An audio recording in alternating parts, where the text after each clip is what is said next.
This is the future.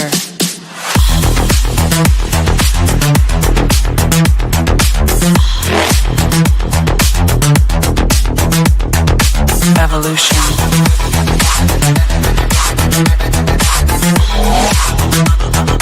This is the future.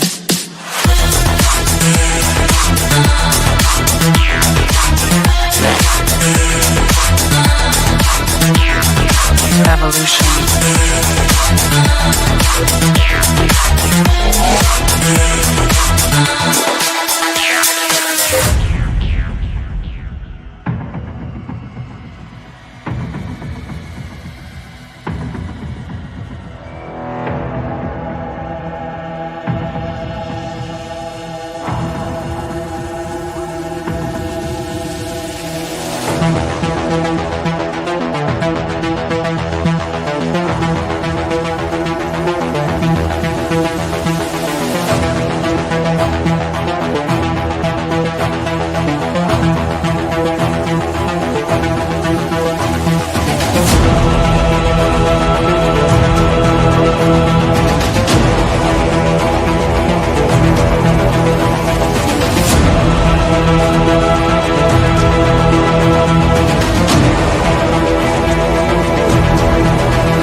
This is the future.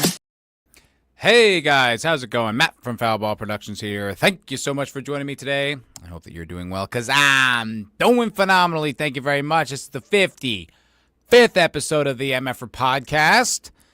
I'm glad you're here. I'm glad you're here to share the magic with me. It means a lot. It means a whole lot. Just as a reminder, this show is also streaming on Rumble as well as X. You know how I feel about X. Big X guy here. Huge, even though my engagement is garbage. But you can go over to X and you can follow me and you can help that terrible engagement that I've got over there. Got a few bangers. Been memeing the hell out of James Lindsay. Oh, my word. That guy will not shut up about the woke right. I just have to meme the guy because it's so annoying. It's insufferable. The guy is like a parrot. It's like a record that's just skipping and just going over and over. Does anyone know what that is anymore? Probably. I got a lot of booms in the audience. Well, welcome, guys. Welcome. I hope you had a great weekend, a wonderful week. I did. It was magical. Actually, relatively uneventful. Pretty chill. Been staying home, mostly. Outside of, obligations that take me outside the home. But chilling, working on a sketch. Should be out soon-ish, end of the week, hopefully. I don't know. I don't want to make any predictions. I don't like when I make predictions and then I don't follow through and I feel like a liar, like a fraud, like a failure. So just keep an eye out for new stuff that's coming out. Hello, Sentient Dildo. How you doing, buddy? God, my mouse is all messed up.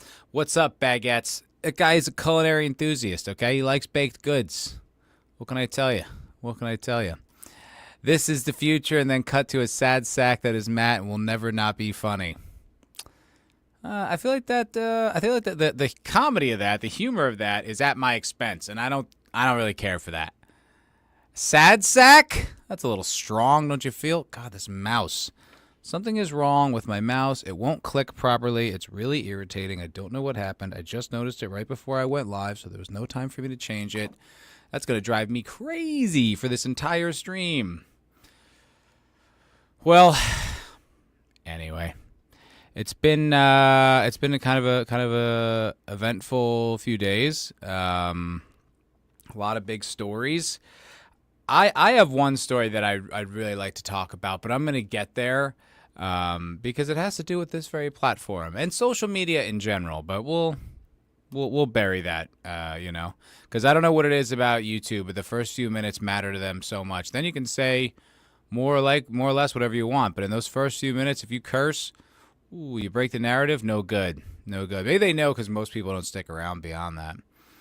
I'm sure I don't know why. I can't get inside the heads of those people, but That's the way it goes. That's the way the cookie crumbles. That's the way the algorithm unfurls, as it were. Just busting my sack. Thanks, Sentient Dildo. Low Spec. Hello. Good to see you, sir. Does this apply to the chat? I cannot control what's been said in the chat. It's got nothing to do with me. Hi, Big Ship. I can control what I put on the screen, which, Sentient Dildo's second comment, I won't put up there. Oh, I didn't see Big Ship, late and gay. This time I will confess I was quite late. I do apologize. I got jumbled there towards the end, but I figured, just get the show off properly. Don't rush it. So thanks for being here, y'all. Thanks for being here. So, a few of the big stories everyone's talking about. And I'll weigh in on some of them. I mean, I don't have all that much to add, but it's kind of hard to not cover them as they are like the biggest stories going right now. So let me see here. I'm going to share this story in the background here. There we go.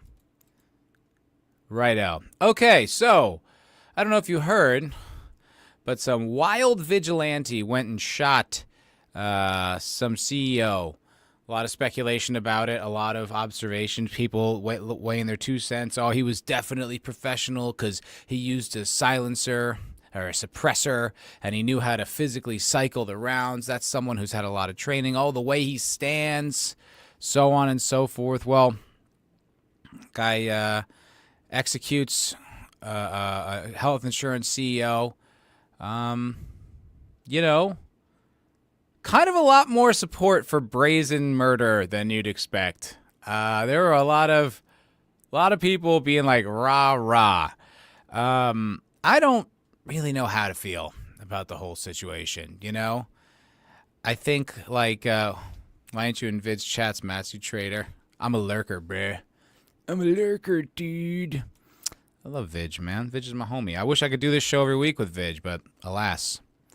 Hold on. Go. Oh, I thought that was a Jaguar ad. Like, oh, that would have ruled. But no. Where was I? What was I saying? Okay, so the whole thing with this CEO guy, I don't really know how to feel about it. I definitely do not think the new precedent should be we execute people we don't like or do bad business practices. I'm just going to state that for the record. I know that's crazy. I know that's a lot. That's a wild take.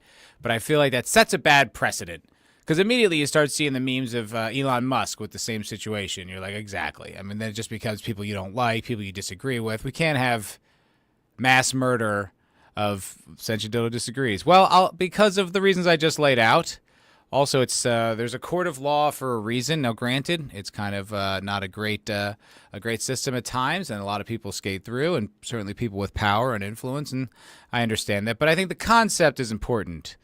I don't think we need to go all full French Revolution on the nation. But I understand the sentiment. I do. Hello, Courtney. Good to see you. Thanks for joining me. Cotton Ministries, what up? What's cracking, my dude?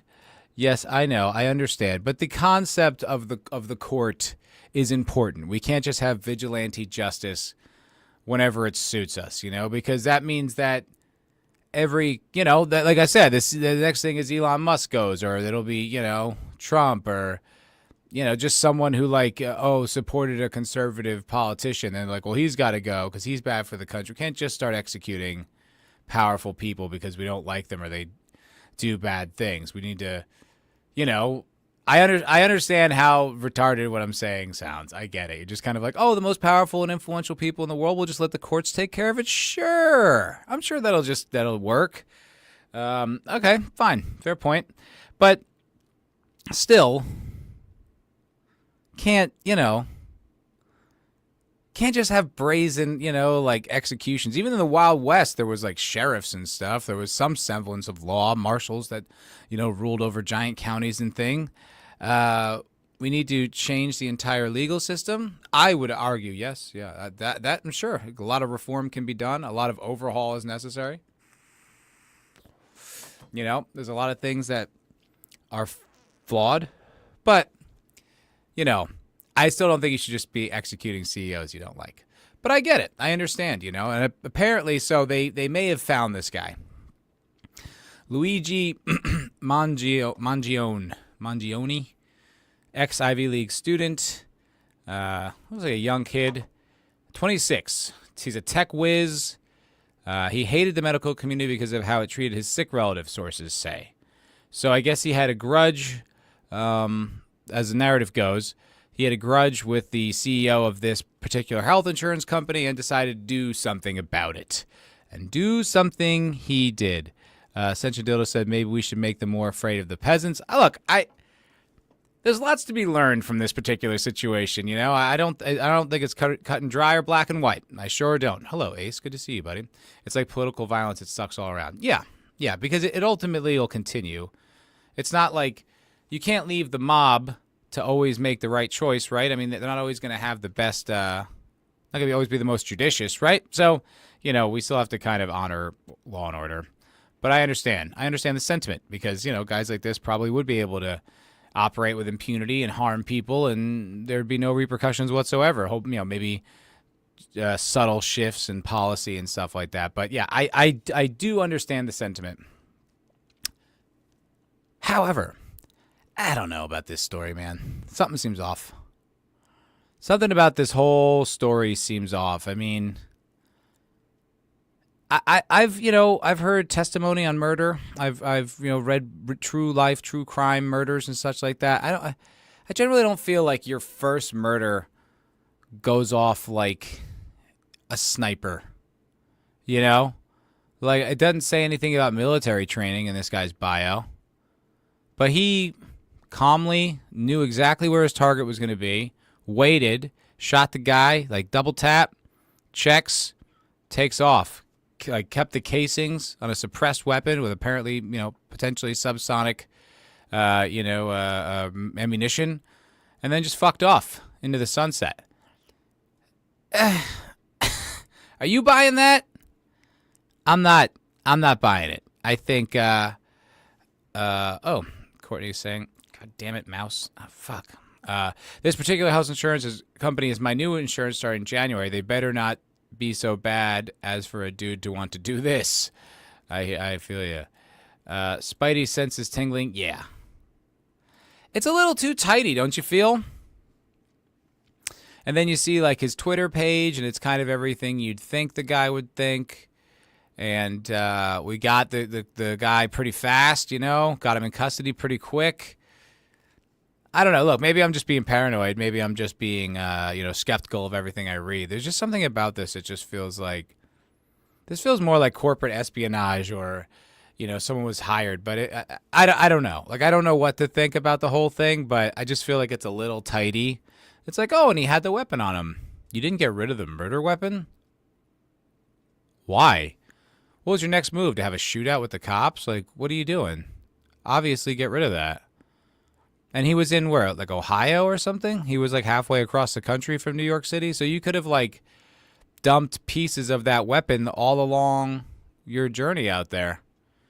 You know, in different trashes and stuff like that. The odds of ever putting the gun back together would be, you know, next to nothing. And you don't have the gun on you. You also could have shaved those eyebrows. Boy, those are distinct eyebrows. You could have plucked them, you know. I mean, those really are a dead giveaway. Those are some wild eyebrows that guy has. And then didn't he have like fake IDs on him and stuff? I mean, he had like so much evidence. It's just suspicious. I don't know. You know, it very well may be exactly as reported. This guy had a relative that, you know, died or got sick or something like that, had something to do with that, and he was, you know, sought vengeance, and it's possible. It seems unlikely, you know. The guy's already doing well in life. I mean, yeah, maybe you lose somebody, it makes you snap. I don't know. I'm not sure. I just am like thinking about all the details. I'm like, really? Really fits into place, don't you feel? Kind of just click, clack, click. Yep, that's what happened. All right, we got him. Really? It's just that's what happened? He had the gun on him and everything? You know? Dead to rights. I don't know. Look, like I said, maybe I'm just being paranoid. Maybe there's no reason to look into this any deeper, but it just feels a little too tighty for me.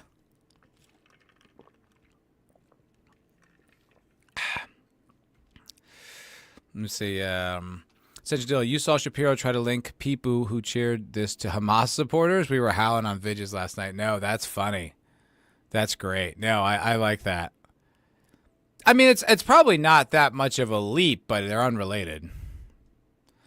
I mean, I'd say there were memes on Reddit going around about, how like good, like, yeah, like there was like the Spider-Man meme, careful, he's a hero, and everyone's carrying him along, but it's the guy in the left is really rah-rah about this guy. So, and they're also rah-rah about Hamas. They are the same crowd, but this one feels a little different because it's hard to like feel, like with the exception of the guy being a human being, it's hard to feel like super bad if like your policies and like your company did cause the deaths of lots of people and it's an evil corporation, so to speak. It's kind of hard to feel super bad about it. But then it's starting to feel like the way the left does like the landlord thing, where it's like landlords are bad across the board, just landlords are bad. It's like CEOs are bad. It's like I don't. It's like billionaires are bad. I don't like those blanket statements, those generalizations about people. It's just like, it just feels very politically motivated and kind of corny. I wouldn't. I don't know. Such a dildo says newsflash. The right was also cheering. I didn't see much cheering from the right. I guess most of my lens into what the right is up to is via Twitter, or X or whatever. And I saw a lot of people trying to find the guy. I didn't see a whole lot of the right being like rah rah. I feel like the left was way happier about it. It's a weird one. Like I said, it's a weird one. I don't think it should be like a new precedent, but I know the impulse, like that the elite should fear the peasants. I think that's true too. I don't know. It's a strange one. I guess I'm reserving judgment until everything is kind of on the table, because I don't feel strongly in particular in any direction. I feel like, probably shouldn't kill CEOs. But if someone denied care for my mother and she died, I probably wouldn't have any qualms killing the CEO who made that happen.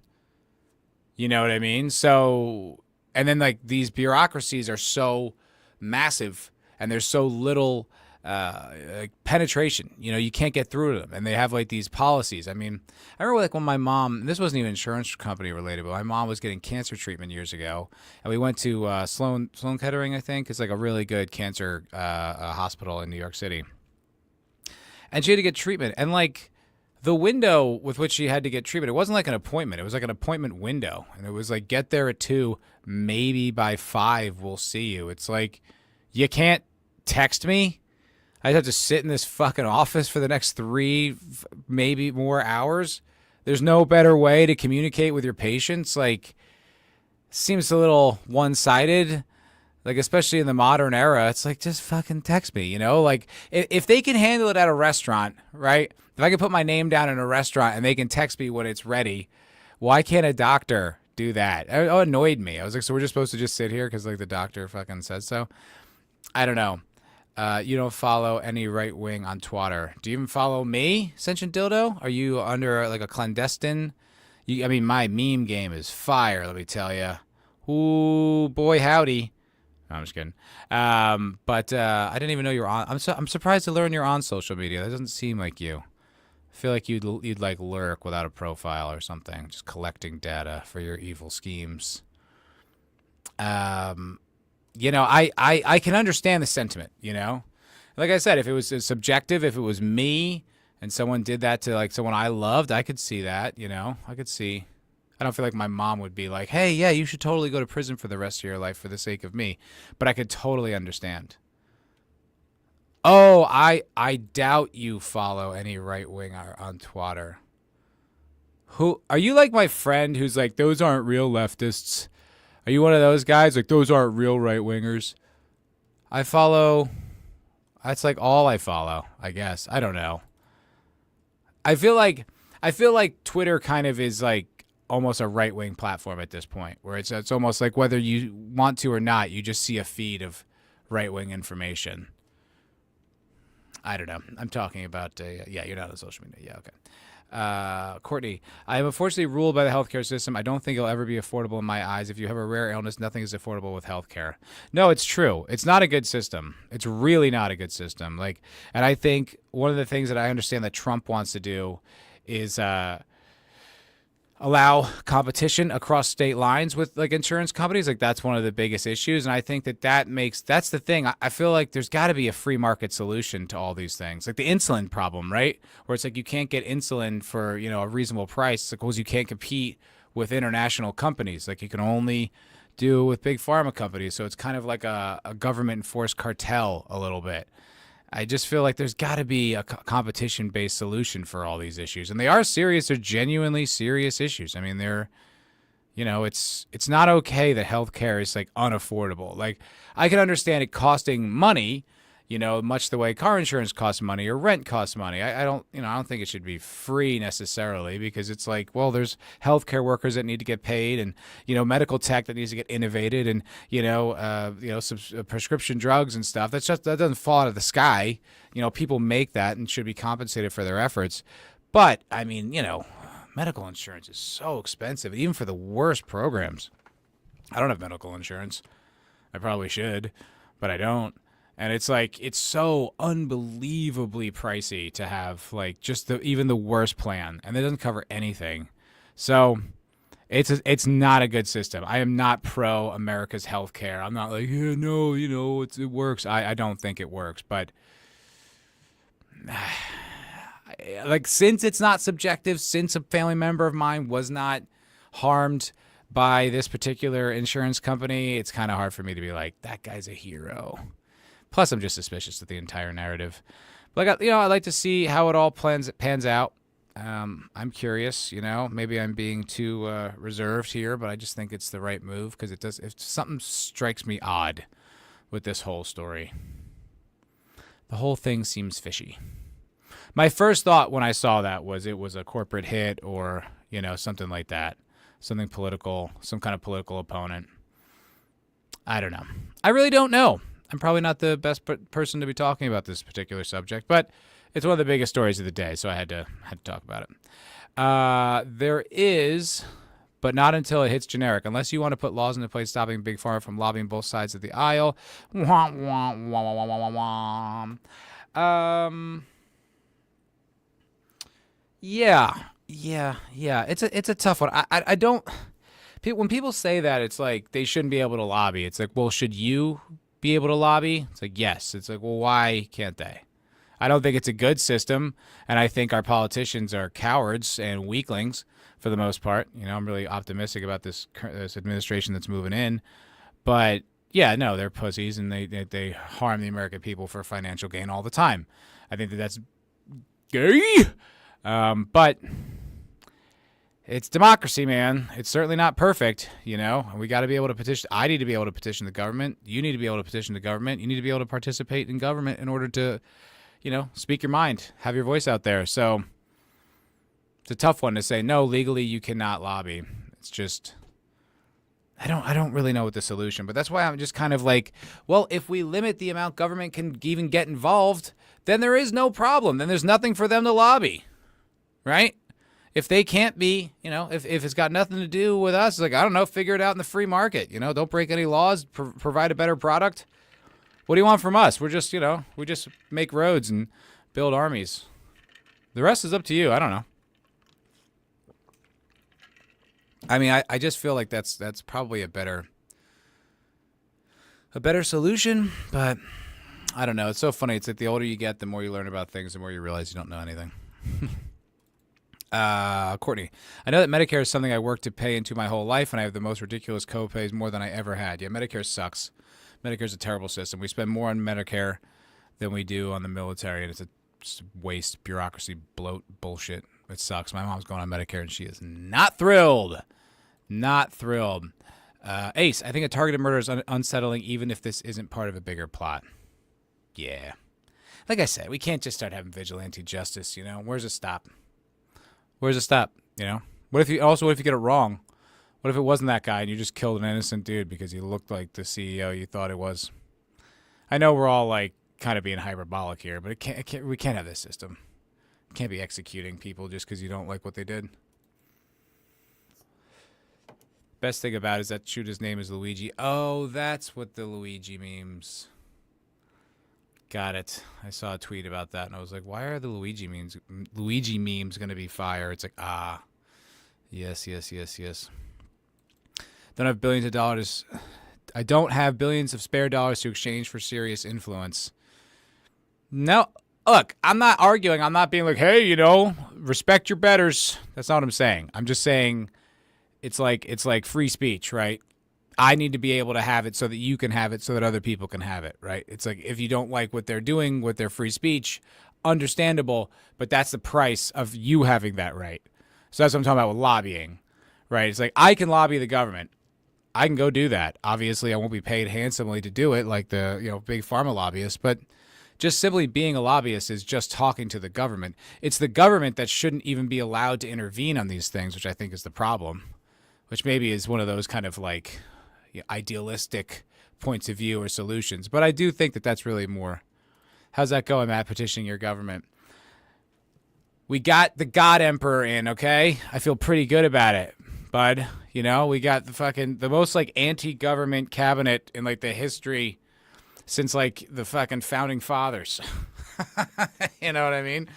We got Vivek and fucking Elon and Ron Paul's being talked about and all this stuff. And a lot of people who are like, we're going to gut this power. You're not going to be able to do all the bullshit.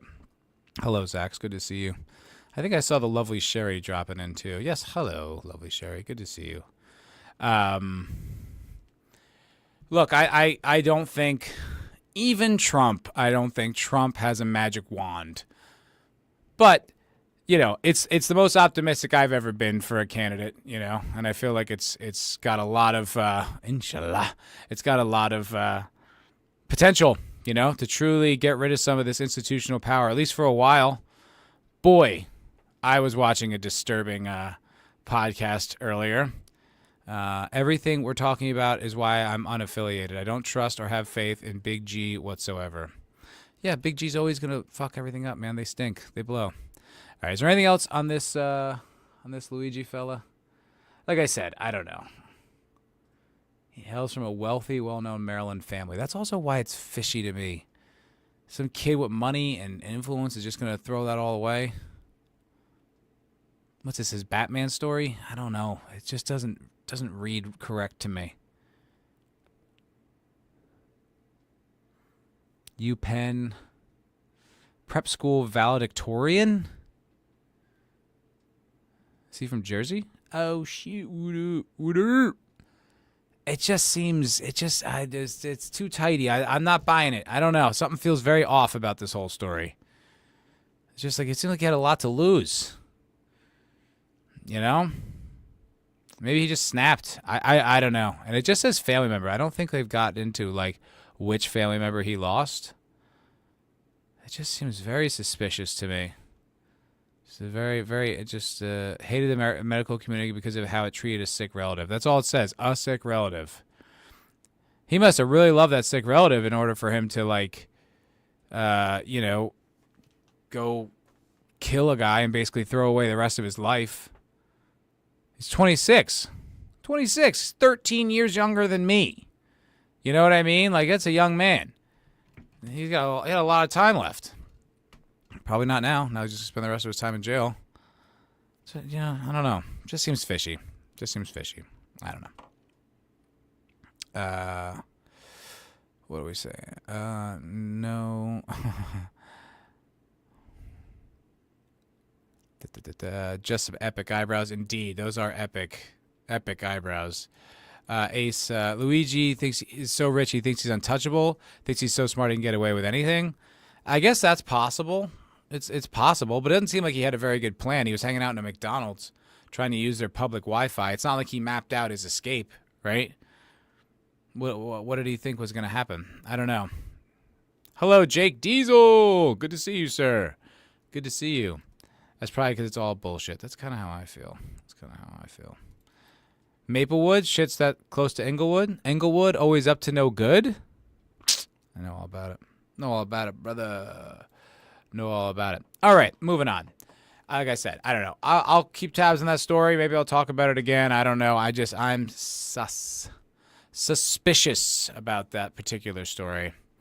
The other one is Daniel Perry. Is that his name? Perry? Yes. Penny. Did I write that correct? I wrote Perry because I'm a dumb fuck. I'm a stupid asshole. I wrote Perry like a dummy. Let me correct that and mitigate my embarrassment. So the guy, Daniel Penny, who did not kill anybody at all in any way whatsoever. Oh, wait. Oh, I guess I can't edit while we're live. Oh, well, I'll just have to look like a fool. Matt, not minutes. Well, you're almost 40. Oh, almost 40. Oh, I see. Yes, I know. I'm going to be 40 in May. Not awesome. Not in love with that reality. But that is the truth. 2025. Yikesy. All right. Oh, you're from Englewood. Word. I don't actually know where Englewood is. I mean, there's so many towns in New Jersey. I imagine that's central Jersey. It sounds like one of those towns that's like in the woods. There's lots of those towns in central Jersey that are very wooded. I feel like it's one of those. I don't know. Jake D with a member super chat for 33 months. Damn. That's a wow, brother. That's almost 3 years. Holy shit. The MFer Podcast apparently still brought to you by Jake Diesel. Indeed. You and Man of War, and that might be it. Maybe Office Girl. Well, I appreciate you very much. Appreciate you. Northern Jersey. Oh, by the George Washington Bridge. Oh, okay. Right on. Okay. Sick. Yeah, there's so many little townships. So many little townships in New Jersey. All right. So, Daniel Penny, not Perry, found not guilty in the not murder of this guy. Absolute travesty this ever went to trial. I think we all know that. That he was even arrested is repulsive. This guy didn't do anything wrong. I'm going to choose my words because I'm on the air. But I have strong disdain for the homeless population. I don't like them. Like a lot. And I will back that up. But first, Eric K. Hello, sir. Back from the dead, my guy. What's good? How you doing, man? I haven't seen you in a while. Glad to hear you survived your current encounter with Mother Nature. Way to go. And $2. Who is this guy? Who is this guy? Oh! Who is this guy? Thank you very much, sir. Much appreciated, my dude. Much appreciated. Good to see you. The great Eric K. The mighty wrench. The mensch wrench himself. Eric K. What's cracking?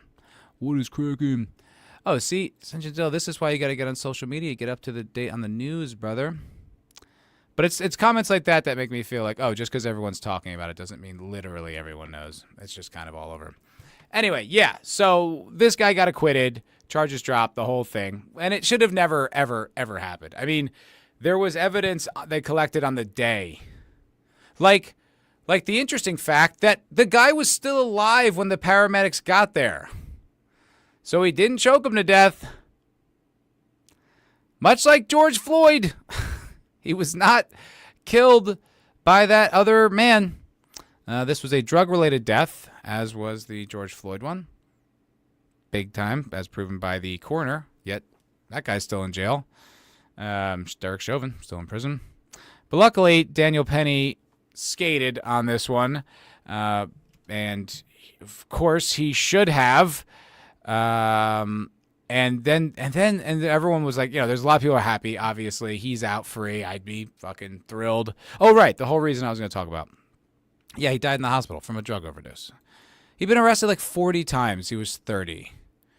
You know what I mean? Like some of them were really bad. One was kidnapping. I mean, I didn't read. Okay, I read this on Twitter.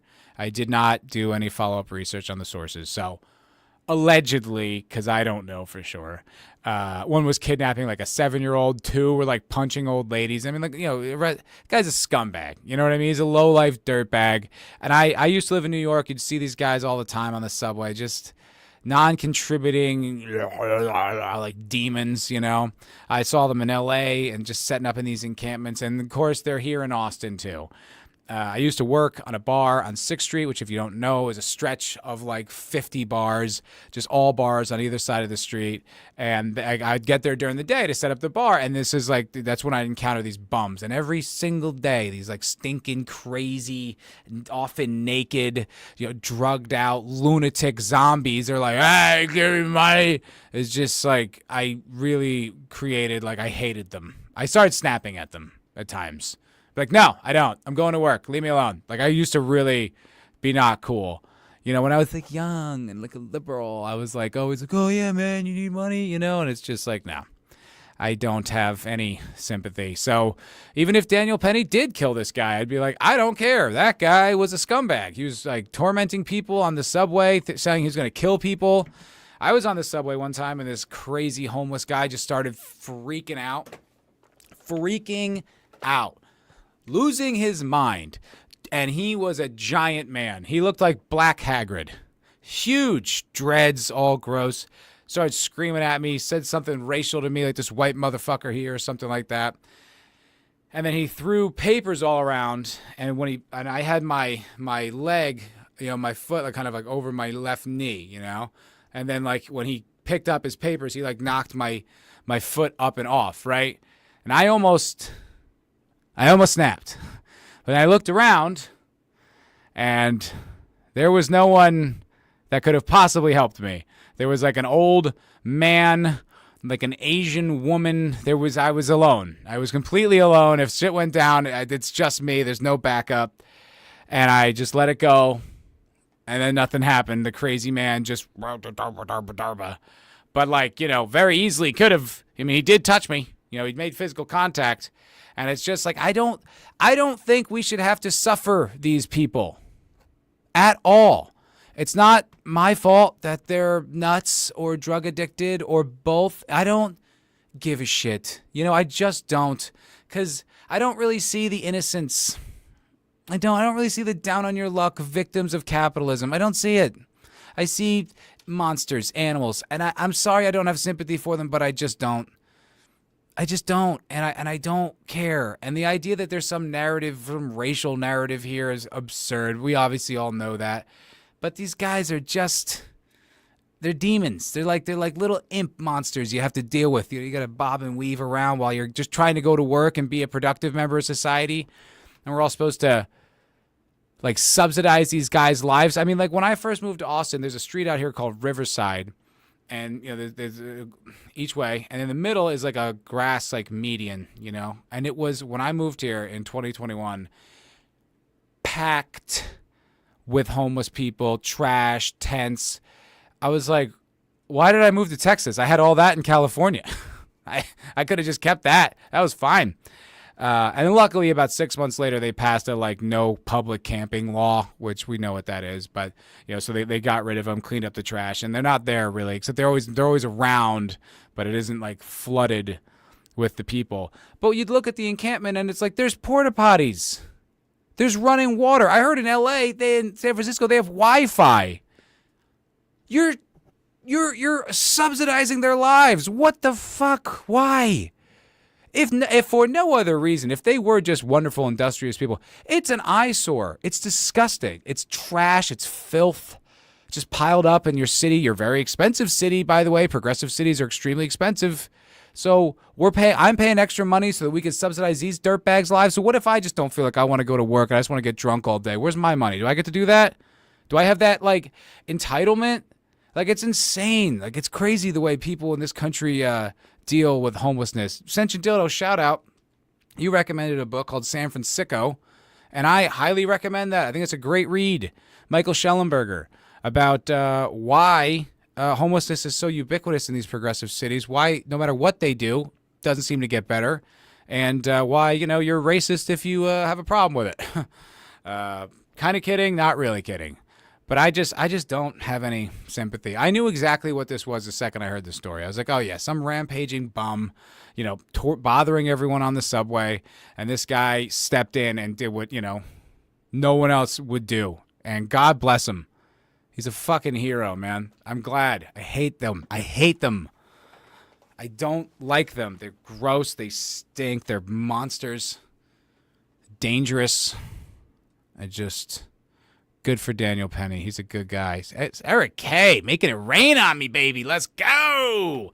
For $5. Remember what I've always told you. Do not pay attention to the idiots screaming on the corner. No, you just keep walking. They do not matter. No, I agree. I completely concur. I know you certainly don't engage with their ideas. The thing is, I'm just going to work, man. And you see me every day, you dirty bum. It's the same guy. Yep, it's 3 o'clock again. It's me again. I'm going to the same bar. Same time of day. I'm obviously not a tourist. Leave me the fuck alone. I hate it. I hate them. Hate them. Sorry.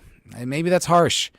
Maybe I should walk a mile in their dilapidated shoes. I don't know. I just fucking monsters. Monsters. Thank you, Eric K. You're the fucking man, brother. Thank you very much. He's Mr. Freeze. You turning? You coming to the good guy side? You joining the winning team, my friend? Leftist policies cause the problems they claim to fix seems to be clear. Yeah, it's true. It's very true, you know. And the worst, I think the worst part about the left is not necessarily even their policies or what they think or what they do. I really don't, because I think not all of it, but I think a lot of it does come out of a genuine desire to do good and to show compassion. I believe that. But when it doesn't work, you know, when it continues to fail and fall on its face time and time again, and you don't adapt, that's when I really lose, patience. It's where I really start to get frustrated. It's just like, okay, it's not working. Well, no, it's because Trump, white supremacy. Like, no, dude, it's not. It has nothing to do with it. You know that. Your policies are not helping these people. Stop doing what you're doing. It's fucking crazy. Like, when you have, like, liberals in, like, San Francisco and Oakland moving right-wing a little bit because of how bad the left have fucked up those cities, you know you've made some mistakes. You have really fucked up if the San Francisco Bay Area liberals are moving conservative. Boy, oh boy. And the thing is, that's the thing about these people. They don't really know when to stop. They could have had all their trans awareness day, blah, blah nonsense if they stayed away from the kids. They could have all their gay over, social endowments and social programs and blah, blah, blah. If they just didn't have to have bums all over the street. If they knew where to stop, they could still be in power. It's like the whole like feminist thing and representation is just like, if you just left my hobbies alone, you probably could have had, politics for the next however long you wanted it. But you couldn't let it go, huh? You couldn't. You had to come fuck with Star Wars. You had to come fuck with every video game. You had to make movies gay. You had to do it, right? You couldn't stop yourself. You could not help yourself. Well, guess what? You just radicalized like millions of people who would have never given a shit. They wouldn't have cared. Or they would have passively cared. But now watching a movie is a political action. That's not how it's supposed to be. I'm not supposed to, I'm not supposed to watch like the Terminal List or whatever, as a political action. I'm supposed to watch something that I like. And that's what everyone else is supposed to do. But you people have made it so unbelievably polarized that everything is a political action now. It's like, all right, well, I don't agree with your politics. So, bring on Daddy Trump. Like, you know what I mean? Like, if you just left us alone, just left Warhammer alone, left D&D alone, would have been fine. We would be like, what's going on? We wouldn't even have noticed. Yeah, well, you done fucked up, didn't you? You done fucked up, didn't you? Oh, wait. I said you dildo. What did you say? Considering how Matt feels about the Browns, like the Cleveland football team, DEI is his favorite in his favorite shows was a step too far. I will not accept that gross mischaracterization. You know I love The Expanse from the jump. Lot of Browns, also gays. Come on, they're everywhere in that show. That was never the problem. It's all the messaging, all the narrative stuff. Tried to slip in there, didn't you? Okay. God. So that's... All right, let's... I've ranted about Daniel Penny and homelessness for a little while. I want to talk more about content. I do. Okay, so... How to begin? How to begin my dissertation on the landscape of streaming content. All right. Just look at what you guys are saying real quick. Ascension Dildo. Ascension Dildo, you're salty today, brother. Right on. Got to save your sympathy for corrupt big pharma execs, Matt. All right. You know what? You got me there. That's hypocritical. That's hypocritical. Fair. But at least that guy's not bugging me on the street, you know? He may deny me coverage for my surgery, but he's not bugging me when I'm walking to work. Is he? Is he now? Okay. All right. So this is something that, like, Eric K. again? Come on. Come on. You flatter me, brother. You flatter me. Matt supports trans rights. After all, he identified as a table. I am very furniture fluid. I identified for a table for that afternoon, but sometimes I feel like a lamp. I move. I evolve, It's not a binary, Eric, okay? It's not a binary. It's not a binary. It's a matrix of a million different points that I pick at random. You better respect that. That's another example of shit that they just went way too far with. There's 72 genders. All right, you lost everybody. You lost everybody. Most people were pretty cool with just being like, all right, he wants us to call him she. Fucking whatever. Fine. Okay, you're Mrs. Johnson. Whatever. No one gave a shit. I had a trans teacher in college. I had a trans teacher and a midget in the same semester. I mean, come on. What are you doing? I just got out of high school. Give me a break. This is tough. This is tricky. Luckily I was a big lib gay boy. So I was very accepting. But, whatever. It was weird at first. You're like, what's going on? But then you get over it. Whatever. She wasn't bugging me with trans ideology. She was teaching me history. It didn't have to, and then you don't think about it, But it's all the other shit. It's all the other stuff that comes with it. So at the end of the day, we're like, nah, we're actually good on all this stuff. No, never mind. 2 genders, go fuck yourself. You blew it. I did, Big Ship. I did. And it were very interesting people. Like the trans woman was very, kind of like critical theorist. She's a good educator, but she was talking about like how actually like Carnegie wasn't really a good dude, even though he's a philanthropist at the end of his life. And it's kind of like a critical approach to history, which is fine. The midget was super like religious conservative. Like this was right around the time when all the Catholic Church scandal was popping off. And he was like, it's actually not that many priests. And it was just kind of like, whoa, weird flex, dude. That was like a weird position to take, like at the peak of it. He's like, it's all, misinformation. I was like, bro, it might be, man, but you gotta chill with that, dude. That's a intense take to just launch at us like unprompted with, it was like, whoa. Okay, man. So that was a weird semester at Morris Community College, where I started my collegiate career. I started my foray into intellectual spaces, where I was getting indoctrinated by the woke. Ugh. All right. Anyway, what? I don't know what those words are, Cotton. Oh, I get it. I understand.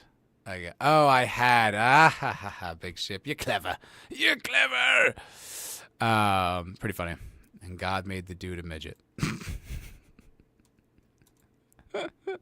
It's funny, right? I kind of forgot about that till right now, but that's hilarious. I was like 19, dude. Like, that's too much to throw at me. We actually were all pretty respectful.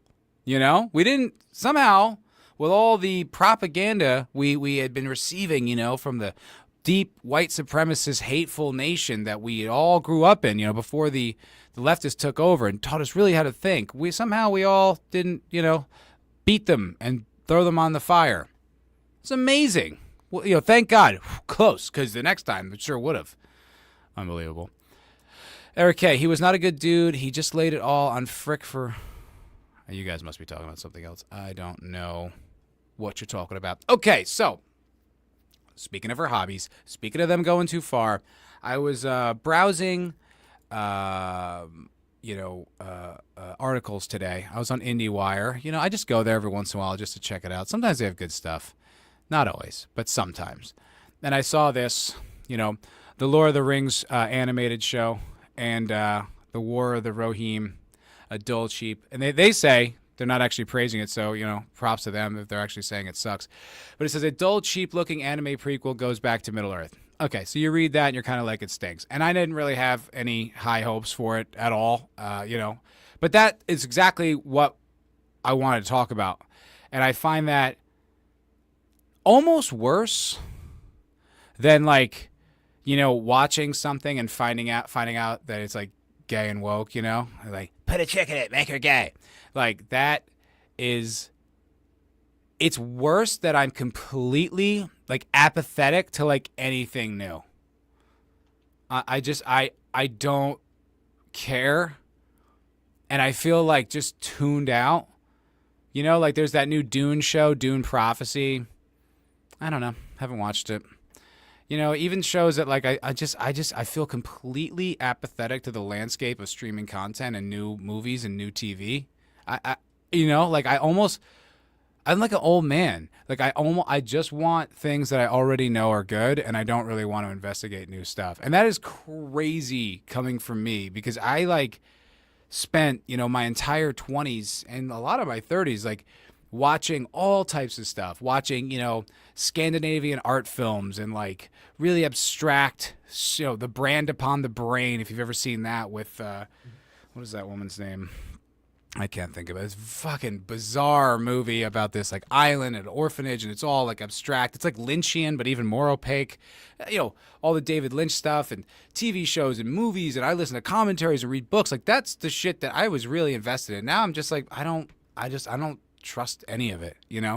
I would need to be so sure or have such good press about something, but that actually to me that was almost a more depressing conclusion. That I'm just not excited or interested about anything. I see Hollywood and I'm like, oh, what a bunch of creeps. Who cares what those idiots are up to? I don't, it's even in my algorithm on Instagram, I'll see an interview from Matt Damon. I'm like, who gives a shit? I just don't care. And that's not to say I'm not awash in content. I'm awash in content, right? I spend probably the most time on YouTube. I watch every single thing the Fat Electrician puts out. That guy's brilliant at military history. I absolutely love everything he does. Outstanding work. I cannot recommend it enough. There's a channel called History Buffs, which I really like, where they disseminate the historical accuracy of movies. I watched the one on Chernobyl today. Very good. Very good. There's a lot of stuff out there. But, I sometimes want to sit down and watch a fucking movie. And you know what I watched the past few nights? Shawshank Redemption and The Green Mile. Now, granted, I enjoy those movies.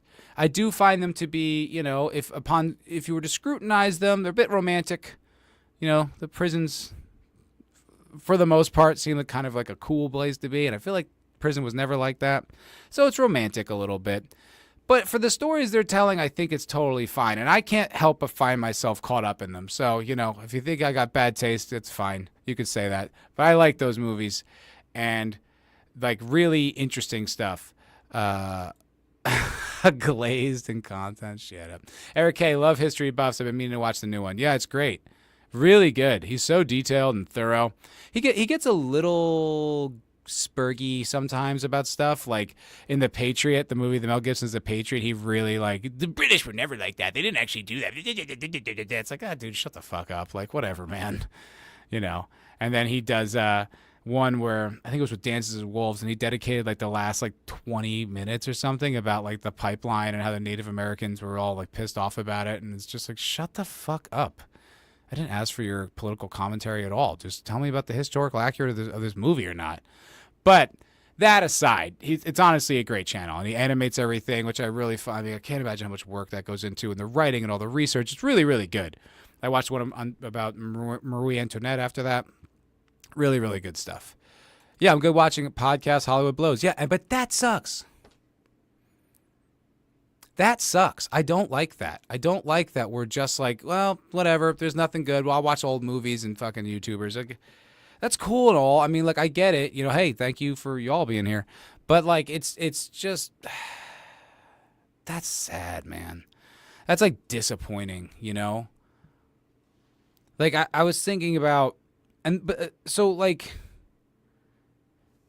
I Googled, this fucking blew my mind. So I Googled top movies of 1999. I was like kind of curious. Like it was like some meme post or something I was referencing. I don't remember exactly why I Googled it, but I Googled it. And like the ones that came up, I was like, what? Those aren't the top movies of 1999.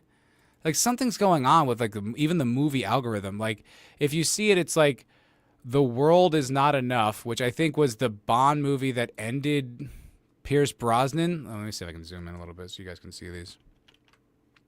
Like Star Wars Phantom Menace. Okay, cool. But like Ride with the Devil, I've never even heard of that movie. Shades. Deep Blue Sea was pretty cool, but The Intruder, you know, Eyes Wide Shut's kind of like a I don't know. Like it is what it is, but it's to call it the top movie of the year. Like October Sky, I don't even know. That's like is that a space movie like with rockets? You know, like The Insider, Entrapment, okay, good work. The Devil's Arithmetic, the Animal Farm adaptation. I mean, great and everything, but that's the top. That's a popular movie in 1999. The Trench. I never even heard of this. This was a poorly reviewed television movie, dude. Like Suckers, Twin Falls, Idaho. I guess these are all indies. Okay, Boondock Saints. Like, let's go and go. But like the top grossing movies of 1999 are Star Wars, The Sixth Sense, Toy Story 2, The Matrix, Austin Powers, Blair Witch Project, American Beauty, Fight Club. Like, why did none of those come up? What is that? And I was like, that's weird. And around the same time, like I was looking at like streaming platforms, like I think it was on Amazon, Netflix, HBO. No, not Apple. I think it was just those three. But I was browsing movies. None of those, unless there's a way to do it that I don't know about, or maybe I can only do it on the PC and not my PlayStation, but I was not able to browse any movies like alphabetically. Like it had to be their algorithm. What we think you'd like. And it's like HBO is like the secret life of college, secret sex life of college girls. I'm like, I bet I wouldn't like it. I bet I wouldn't. And I don't think the reason that's in my algorithm is because you think I'd like it. I think it's there because it's a new show you're pushing. And it's just like, you know, if there's a little bit of that, that's fine. But it's just like I open these apps and I'm like, I don't want to watch any of this shit. You know, I just want to kind of go through it, find what. And then it's like you'll scroll through and like, oh, Goodfellas. Like I had to scroll to find Goodfellas. Like that's obviously I'd like that movie. Like why is that not on the top of my algorithm? YouTube knows what I like. I don't have to look that far when I go to YouTube. Somehow when I go to these movie platforms where I watch a lot of movies, it's like I can't even browse the movies. I need to get only your suggestions, your algorithm. Like stop. Like get out of my life. Stop trying to push shit on me. I don't want it. I'm not interested. I don't know. Maybe that's just me. Maybe I'm being like, you know, like a pampered person. But it just feels like more and more we're just being separated from like the content that we would actually like enjoy. You know, like in movies and television. Like it just feels like somehow like the propaganda machine is like ratcheting up. And it almost feels like it's just like if I'm enjoying it, you know, like if I'm enjoying content, like, well, that's not good, you know. We got to get your mind right. Got to get you educated. I don't know. I don't know if after Trump got elected, they tweaked these algorithms and stuff. I mean, I think the best one's probably still Prime. But even that, like, I still want to be able to browse the movies alphabetically. Just let me look at what's out there. You don't have to, I don't need your organized suggestions and this show and that movie. No, please, just let me look. I got it. I can search through things. I grew up going to Blockbuster, okay? I know how to find movies. Maybe this is not a big deal, but to me, it just felt like It was frustrating. I was like, stop. Just get out of the way. Get out of the way with your algorithms, your recommendations. I don't need it. I'm good. Let me just go look and see what the library is. I'll go through the library, and if there's things I want to watch, I'll watch them. Why is there a middleman in this transaction? I don't understand.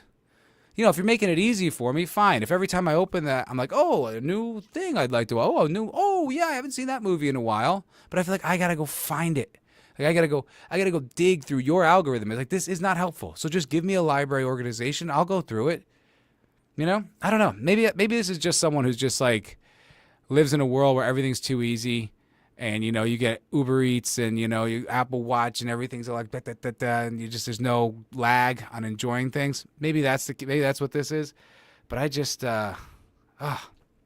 exactly. Auto previews, fuck out of here. I turned that off the second of who wants that? Why is that helpful? Why? Stop. I don't need to see 6 seconds of them. Stop. Just let me think. I don't know. Maybe I'm just got PTSD from the culture war. I was a culture war soldier, deployed deep undercover. I lost a lot of good men out there in that culture war. A lot of them became chicks.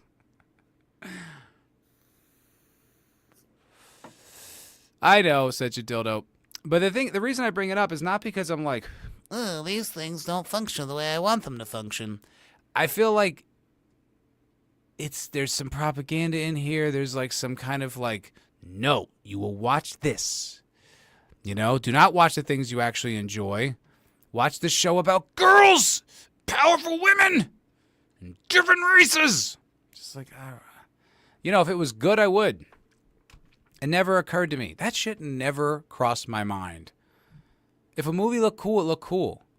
The best example is like, there's so many examples, but Blade's a great example. But like Will Smith as a actor is a great example. He was like the biggest actor in the world for like 2 decades, and no one was just like, wait a minute, I'm not going to watch a movie with a black fella in it. I only like to see movies with me in it.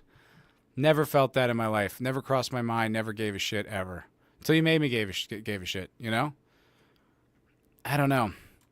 Cotton Ministries. Yeah, I don't see the problem. I find what I like, ignore what I don't. It's fairly easy. It's not easy enough, damn it. I think there's something else going on. I don't think it's just a matter of ease. I think they're trying to stop us from enjoying our things. That's what I think.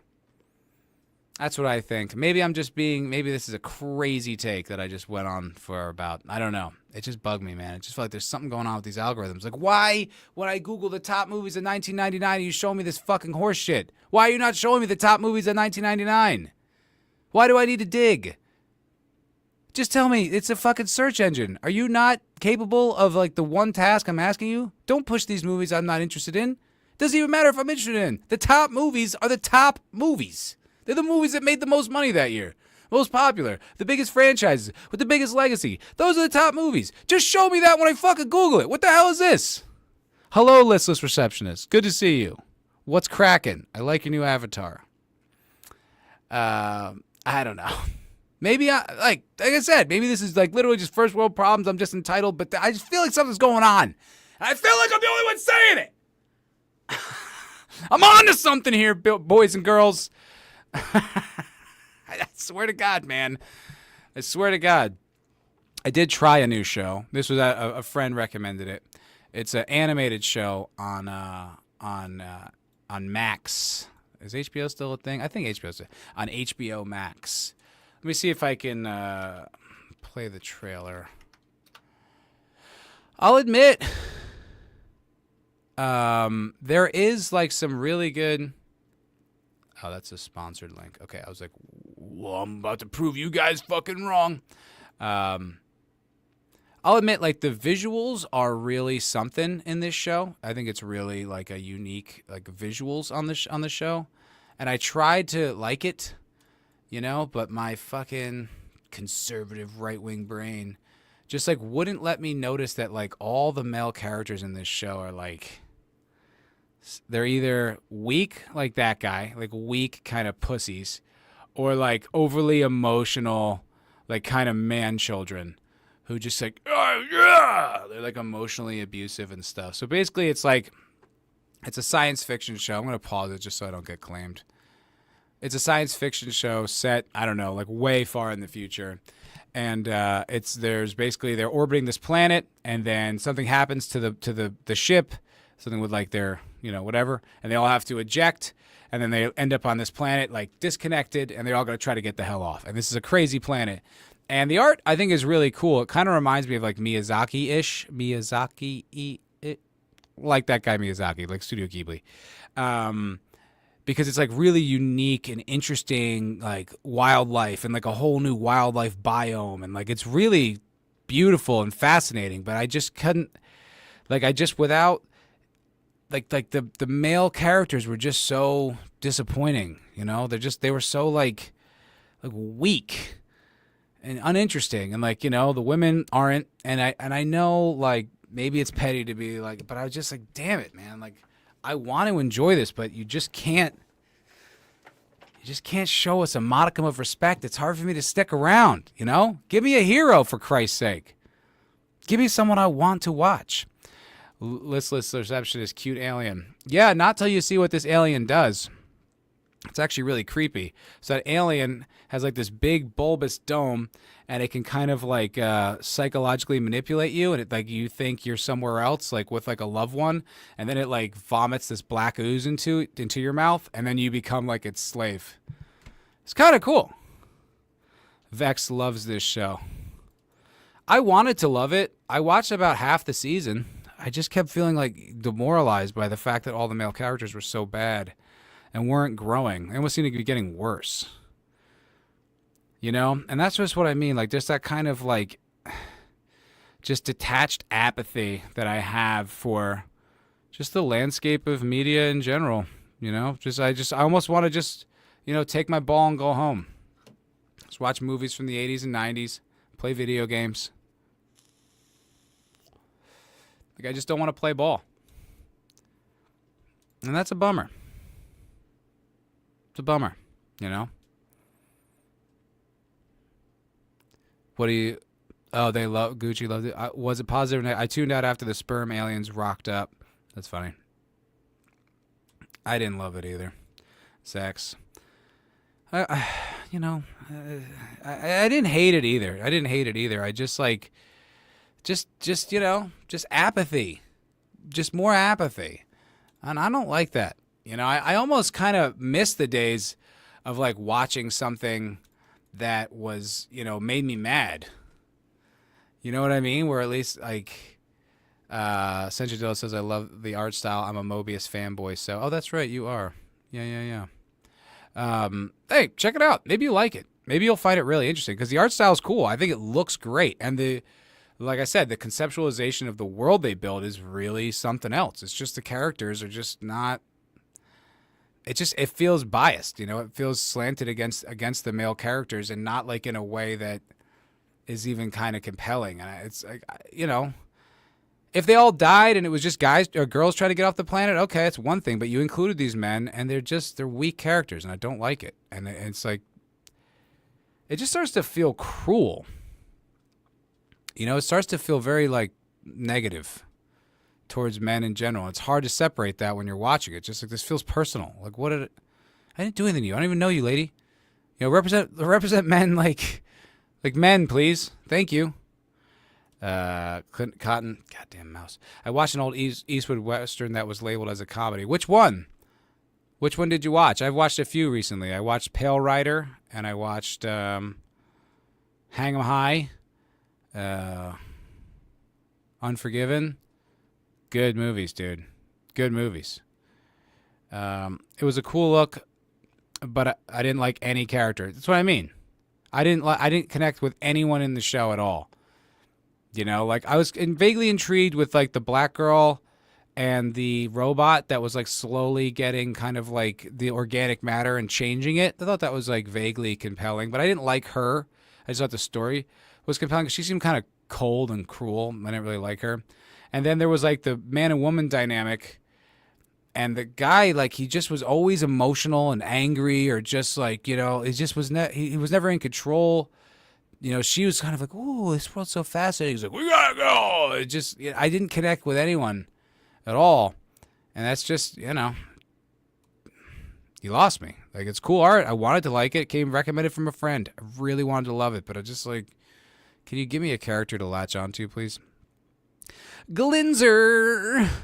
Agenda-driven media has some viewers dread an agenda-laden story and thus go back to older stuff. Yeah. And then I think at the end, also, I can only speak for myself on this one. I think, like, I'm less forgiving of it too, right? And other times where maybe I'd kind of just like roll my eyes, like, like I never loved in The Expanse when Bobby was the strongest Martian.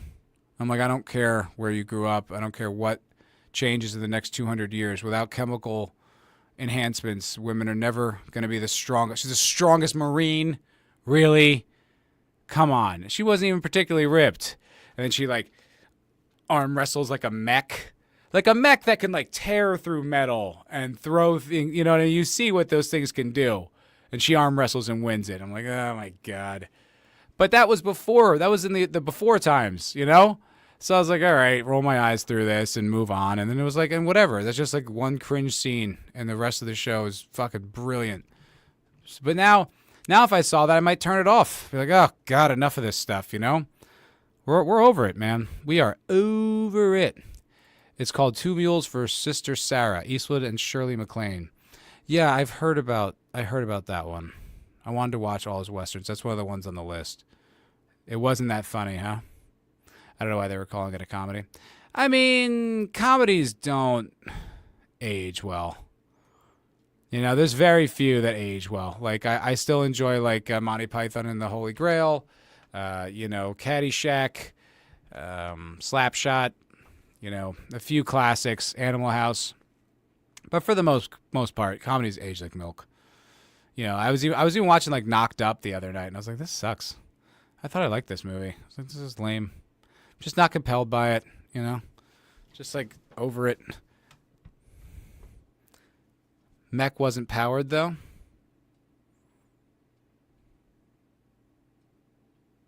All right. I mean, that's a fair point. Still, it was framed as she's the only one who can do this, She's the strongest. And then like also Amos is in this show, Like, Amos is jacked as fuck. So it's hard to be like, oh, because they're all like, she's doing it again. Like a bunch of men, like, oh, she, the strongest of all of us, is doing it. It's corny. They could have totally left that out, but,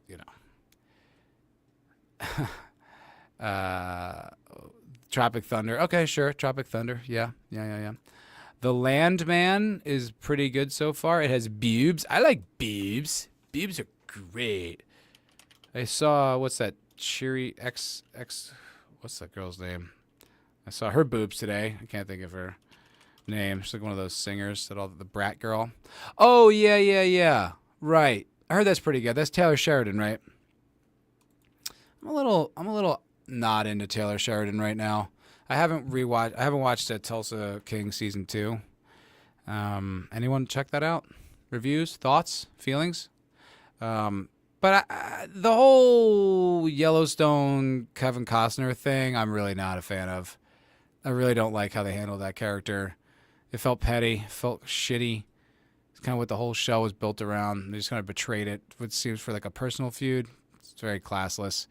So I'm a little not into Taylor Sheridan right now. I still haven't watched Mayor of Kingstown 2, season 2. I don't know. I like the movie. I'm a sucker for Eastwood movies, but it was just a Western. Yeah, I mean, a lot of those movies are. Hang 'em High was really just a Western with the craziest third act in movie history.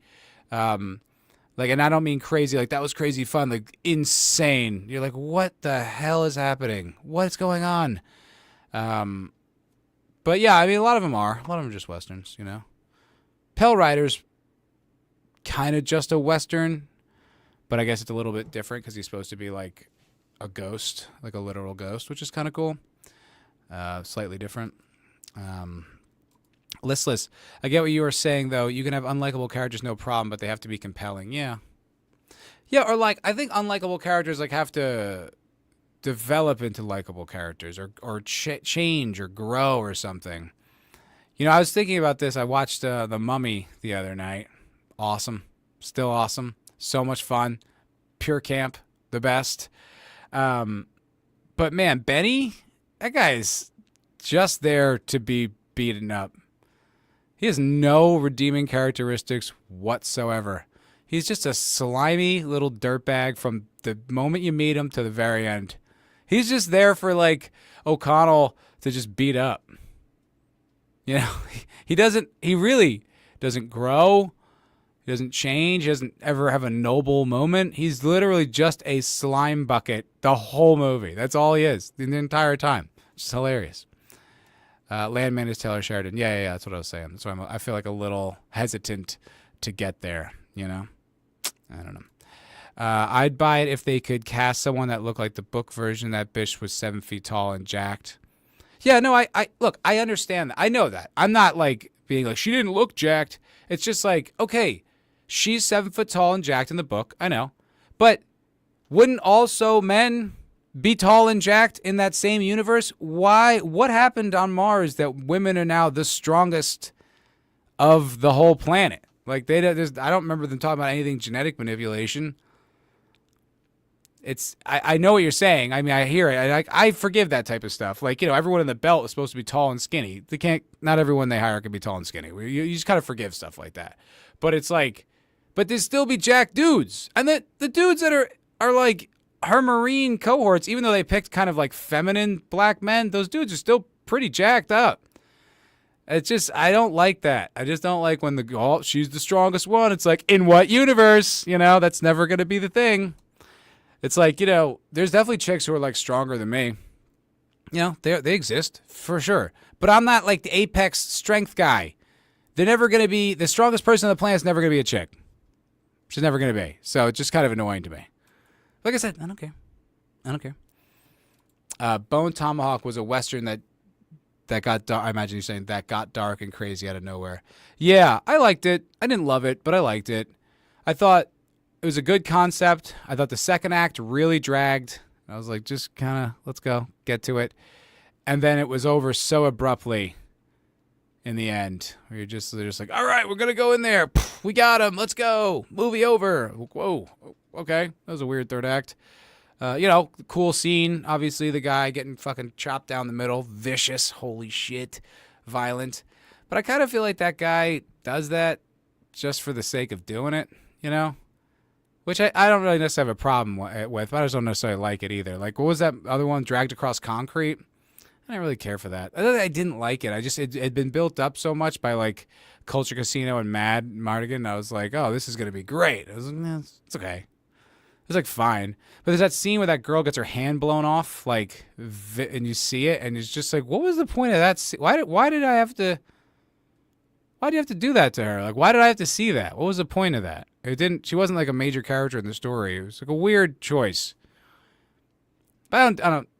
Look, enjoy it. I don't hate it. It's fine. I was expecting more from those movies the way people talked about them.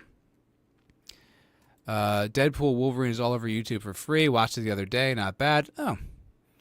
Yeah, I could see enjoying it. I bet I would. I like the Deadpool movies. I think they're really fun. Even though they're stupid. Like, I think they're great, I disagree, but that's just me. I'm not into redemption arcs, but you have to enjoy not liking them. Well, characters should change. I mean, like, scenes have to have conflict and change. Like that. Or like, it's like if they don't change, it's a tragedy or whatever, but just make it compelling, man. Please, just make it compelling. For real, still cringe boss bitch crap. That's what it felt like. But it was so minimal. It was like, whatever, just trying to establish her as a badass. I like Bobby as a character. I like her in the show. I like her in the books. I'm a fan. Like I said, it's just times were different back then. It was just kind of like, ugh, all right, more of this girl gay shit. And then, whatever, keep watching and it doesn't come back, and that's fine, The Furiosa movie was cool. I heard that was cool. I didn't watch that. I heard that was good. I didn't really have any interest, but I heard that was pretty good. Yeah. Yeah. You know, I like in movies when they shoot the person, but then like when they cut away, you hear the guys going, oh, so they're okay. That's how I feel. And in fact, if you could not shoot that, even better. Honestly, if it could just really all just be diplomacy. That's my ideal movie. Just violence with pens, not with violence. Yeah, Drummer's my favorite character by a fucking mile. She rules. She's so great. Tiny, and she is a tiny boss bitch, but she's like a justified boss bitch, right? Like she's her character, her point of view, the writing of her is so valid. Like she's not there to be better than the guys. Like she's just a great character. She's a great woman. I love her. Cara G, marry me. Marry me, Cara G. I mean, I know you're already married and you live in Canada, but I would marry you tomorrow. Women aren't stronger than men. They are emotionally. Okay, last thing I want to talk about. Fucking censorship, dude. Censorship by the government.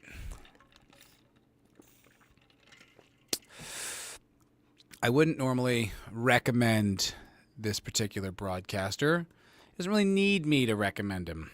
He's not the type of guy who needs anyone to build him up because he is the biggest podcaster in the world. However, I cannot recommend... Wait, where is it? I cannot recommend... Is this it? Where did it go? Oh, this guy. Okay. I cannot... Oh, my God. I'm on the wrong YouTube account. I have ads. Ads. No way. Hello, Dream Architect. What is cracking? Welcome, yo. I cannot recommend... why is this... Oh, my God. Okay. I cannot recommend enough this episode of the Joe Rogan Experience, okay? Like I said, I wouldn't normally recommend Joe Rogan. There's really no reason for me to recommend Joe Rogan. Obviously, he's a huge podcaster. But...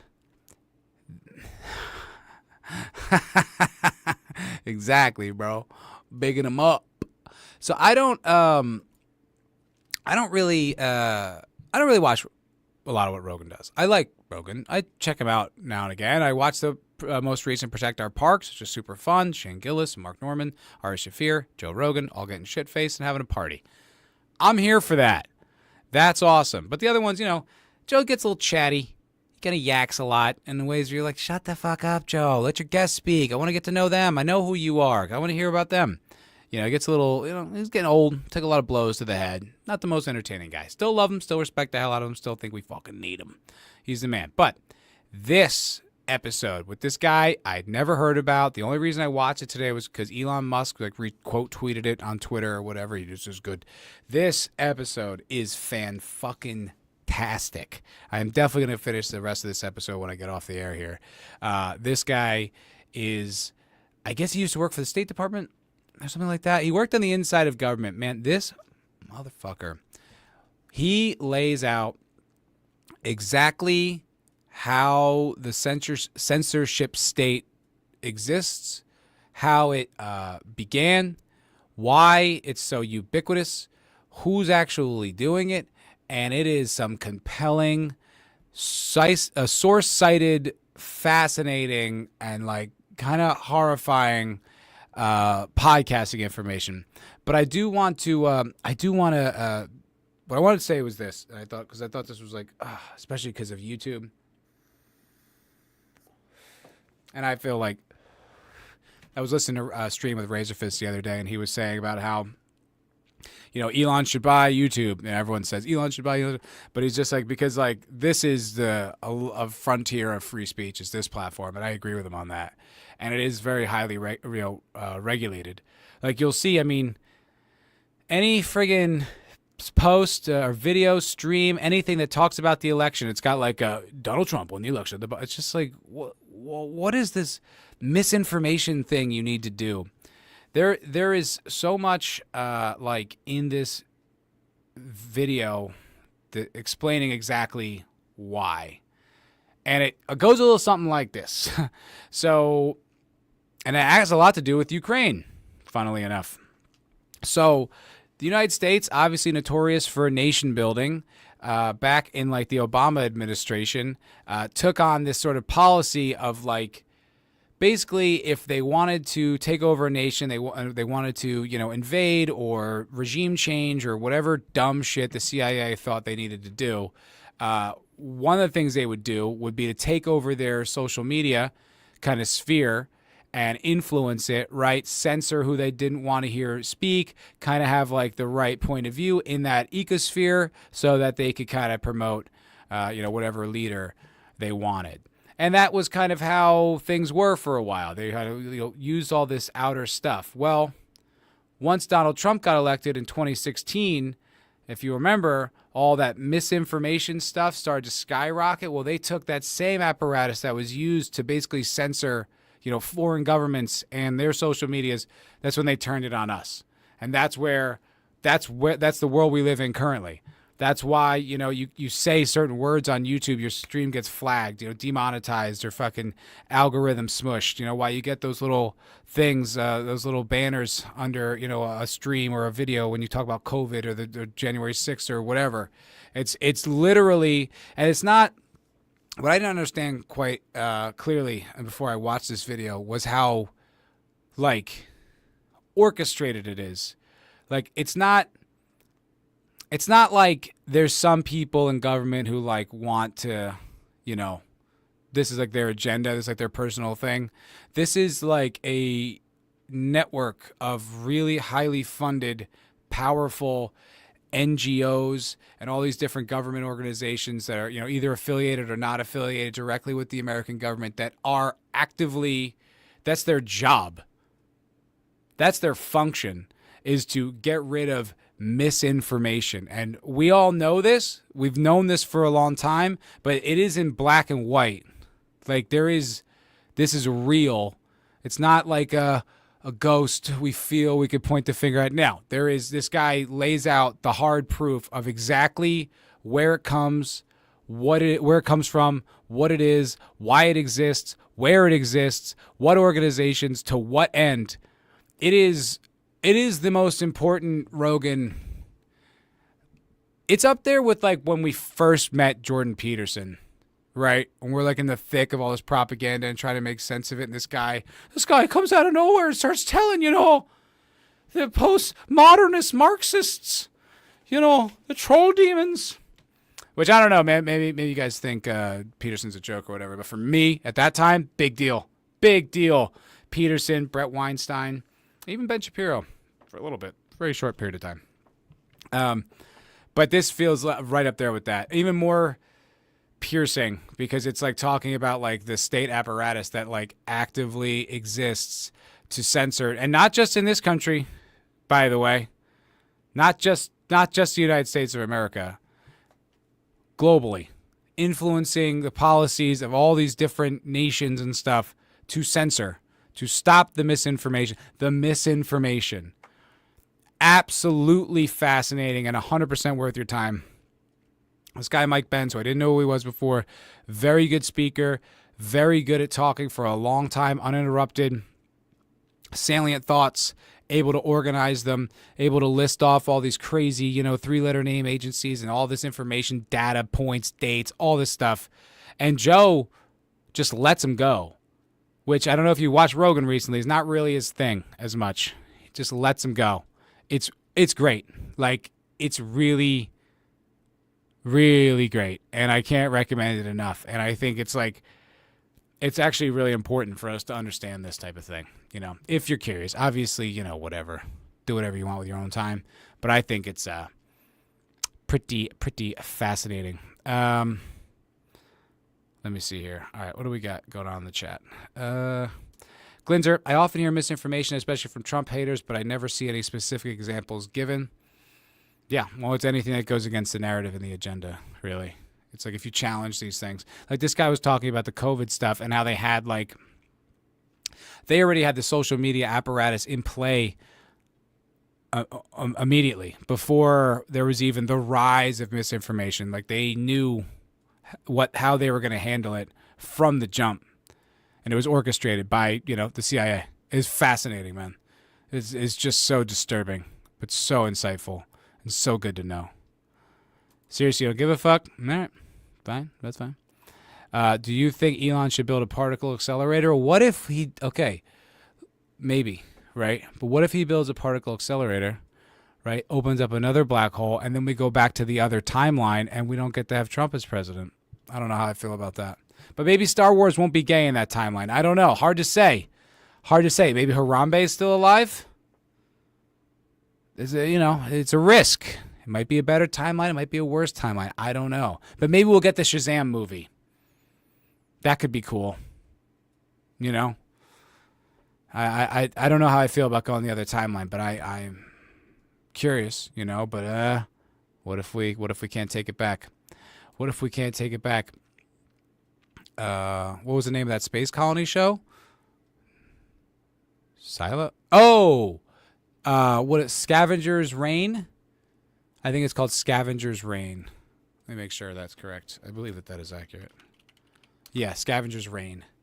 And rain is in reign of power, not rain that comes from the sky. Lord of the Ranks. Misinformation is apparently opinions or facts we disagree with. That's actually literally what it is. It's not even like we're being cheeky when we say that. It's like that's exactly what their definition of misinformation is. It's 100%. Like this guy talks about how they want to stop these like autocratic governments, right? It's like their, noble world building agenda. Thanks a lot, guys. You're doing so great at it. What was I saying? Shit. Oh, right. So they want to stop these autocratic governments, but they also notice these autocratic governments have like uncontested, speech spheres. Like no one challenges shit in China. So they're like, how do we become autocratic without anyone knowing it so we don't become hypocritical by stopping down autocratic countries? And they figured it out. They got really good at it. Pretty good. That's not a bad JP, Matt. Check out my sketch, buddy. Check out my sketch where I do a JP. You're the only one who said I did it well, and I appreciate that. I thought it was passable. I don't know if it was good necessarily, but I thought it was passable. And that's, you know what? I think that's just fine. I'll put it in the chat. Here we go. I still think it's funny. I still think the concept of this sketch is funny. And maybe you don't, but I would disagree. All right, I put it in the chat there for you, Big Ship. Check it out, doggy. Pretty sure the Bush administration was in the nation building a lot. Oh yeah, for sure. Yeah, I'm not. Hey, relax, Libby. Okay, calm down, fucking lefty Lou over there. I'm not pointing fingers at your precious Obama. All right. No, it was in the Obama administration when that came up. I wouldn't listen to JP about anything postmodernism related. You sound like my buddy Michael. He's the same way. He's like, he doesn't know what he's talking about, dude. Don't listen to him. He's an idiot, blah, blah, blah, blah, blah. And I'm like, all right. I don't agree. But I've never read those commie rags, so I wouldn't really know. But the things that he does talk about, I'm like, that reflects the world that I see around me, so I feel like he's onto something. But he would often talk about how vehemently he misunderstands and misquotes these, Foucault and stuff like that. But I'm like, I don't know. Who cares? We got to stop the agenda. Yeah, exactly. Matt, we need to discuss your understanding of astrophysics. Why? What's wrong with my understanding of astrophysics? What did I even say that had anything to do with astrophysics? I want to know. Timeline when Epstein didn't kill himself. Sorry, yeah. If you can't figure out how to think about anything critically, it doesn't matter what the info is. That's a great point, actually. And I think like more and more, I feel like I want to check more sources. I feel like I need to stop just accepting that if it's someone that I trust says that, I should just accept it. I think I really need to look more into like, what is the source of that? And let me go read that source and kind of like take a look for myself. I think that's smart for everybody. He's not an idiot. Who's not an idiot? Are you talking about JP?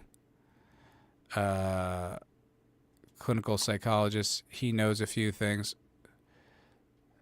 Yeah, no, I don't think he's an idiot. I think he probably suffers from like maybe like what James Lindsay suffers from. Yeah, okay, there's JP. Okay, from like just because you're really smart in one field doesn't mean you're super smart in these other fields, and maybe like the Dunning-Kruger thing, like maybe this isn't your thing to talk about, but like I don't know, I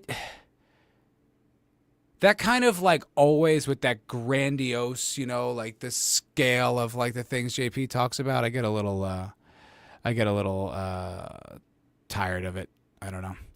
Just Some Guy had some thoughts recently when JP talked about Lord of the Rings. Didn't that guy have like a total spurging meltdown about conservatives?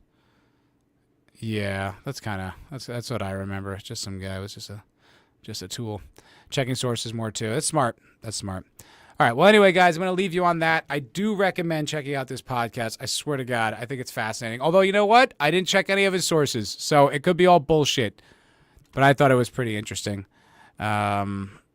Yeah, I think it was worth your time. I think it's worth your time. I thought it was really interesting and lots of good stuff. But if not, whatever, man. Go outside and pick daffodils. Who cares? Appreciate you guys watching this show with me. Thank you very much. Thank you, Jake D, for your membership support there. Eric K for your super chats. Fuck yeah, baby. Love it. Thank you so much. Appreciate you guys all watching. Don't forget, this is on X. Go follow me on X. Follow me on Instagram, Rumble. Give me a 5-star review on iTunes or Spotify or something. Or, whatever. Just hang out with me. Appreciate you guys. I will see you all next week on the MFer Podcast. I appreciate you guys. Matt, premise was solid, but impression way better now than it was then. Oh, well, thanks, Big Ship. Appreciate it. Yeah. Well, yeah. Okay. You guys have a great night. Peace. Later. How's that for a slice of fried gold? Yeah, boy!